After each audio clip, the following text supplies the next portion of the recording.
Trump threatens to use Insurrection Act in Minnesota. What it means. What is the Insurrection Act of 1807, and what does it do? The Insurrection Act is a law from 1807 that allows a U.S. president to deploy federal military troops inside the country to restore order and enforce the law. When the law is invoked, it temporarily overrides another rule that normally prevents the military from carrying out civilian law enforcement. A president can use it if he decides that unrest or rebellion makes it impossible to enforce the law through the regular courts and police.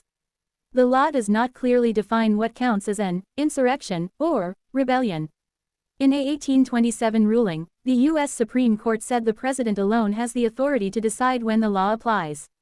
Legal experts say the Insurrection Act is meant to be used only in extreme situations, when normal law enforcement has broken down. It has been used 30 times in U.S. history, including to enforce school desegregation in the 1950s and 1960s, according to the Brennan Center for Justice. The last occasion it was used was during the 1992 Los Angeles riots following the acquittal of police officers who beat Rodney King, a black man. Republican George H.W. Bush was president at the time. However, this is not the first time that Trump has threatened to invoke the Insurrection Act. Last July, when courts blocked the president's attempts to deploy the National Guard to Portland, Trump threatened to use the Insurrection Act to bypass legal challenges. Trump threatened to invoke the rarely used act if officials failed to quell protests against ICE agents, which have grown after 2 people were shot.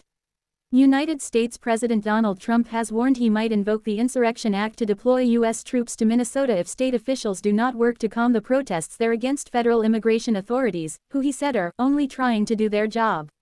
His warning came at a time when widespread protests and political tension have gripped Minneapolis, Minnesota's largest city, following 2 recent shootings involving federal immigration agents. Those include the fatal shooting of Renee Nicole Good, 37, by an Immigration and Customs Enforcement. Here is what we know. What has Donald Trump said? On Thursday, Trump threatened in a social media post that he might use the Insurrection Act to crack down on protesters in Minnesota. If the corrupt politicians of Minnesota don't obey the law and stop the professional agitators and insurrectionists from attacking the patriots of ICE, who are only trying to do their job, I will institute the Insurrection Act, Trump said on his Truth Social platform.